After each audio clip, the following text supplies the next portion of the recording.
تحياتي للجميع.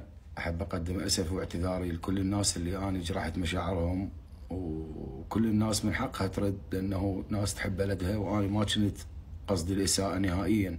أنا حبي لبلدي خلاني أروح للبصرة وأروح أحضر للمباراة، وأنا مستعد لأي شيء ممكن يرضي هاي الناس اللي انزعجت من علي سالم.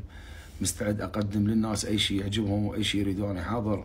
واقدم اسف واعتذاري للكابتن عدنان درجال، لانه ثاني يوم هو طلع واعتذر للناس بسبب الخلل اللي صار. واشكر وزير الداخليه لانه تعنى للبصره وراح وقال ان شاء الله المباراه الثانيه راح يكون تنظيمها احسن. انا لا كانت بنيتي اسقط واحد ولا اسقط، ممكن انا كنت متسرع مستعجل، شفت اخطاء بس كان المفروض ما انشر، مو وقتها.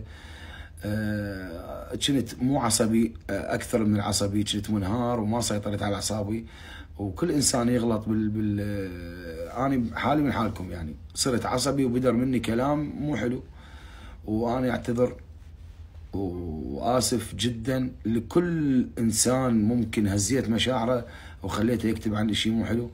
انا مو هيك، وانا بحياتي لا طلعت بالسوشيال ميديا ولا حكيت، والناس اللي متابعتني تعرف صار لي عمر لا حكيت على واحد ولا قللت من قيمه بلدي ابد نهائي. انا يعني اشوف نفسي ابسط من هاي التفاصيل، ولا احب اخوض بهاي التفاصيل، ولا كان الموضوع مادي مثل ما انا بالنسبه لي شفت فيديوهاتي. انا شخصيا شفت فيديوهاتي ما رضيت عليهن نفسيا، ما يعني كان مو وقتهن، وكان المفروض يعني نمشي ونعبر، بس كنت منهار وما سيطرت على اعصابي. واكرر اسفي للناس واكرر اسفي للكابتن عدنان درجال.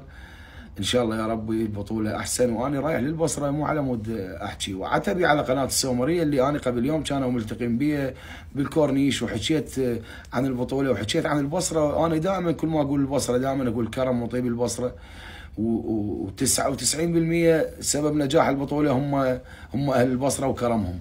فانا عمري ما انتقصت من احد، وانا رايح للبطوله حالي حال اي واحد، وكنت اقدر اخذ باج مثل الاعلاميين ومثل الناس اللي دخلوا، وانا دخلت حالي حال الناس.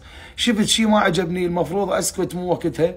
حكيت عنه بطريقه مو حلوه، ممكن كان اقدر اهدأ. لو هادئ كان حكيت، كان انتقدت بصوره اصح، وانتقاد كان مو وقته وغلط.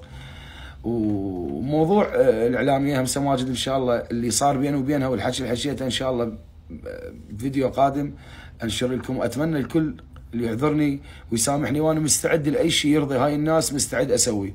وانا ابن البلد، وبحياتي ما فكرت بيوم اسقط بلدي. انا من عشاق بلدي، وبدليل انا عايش بنص البلد. اكرر اسفي واتمنى الناس تسامحني.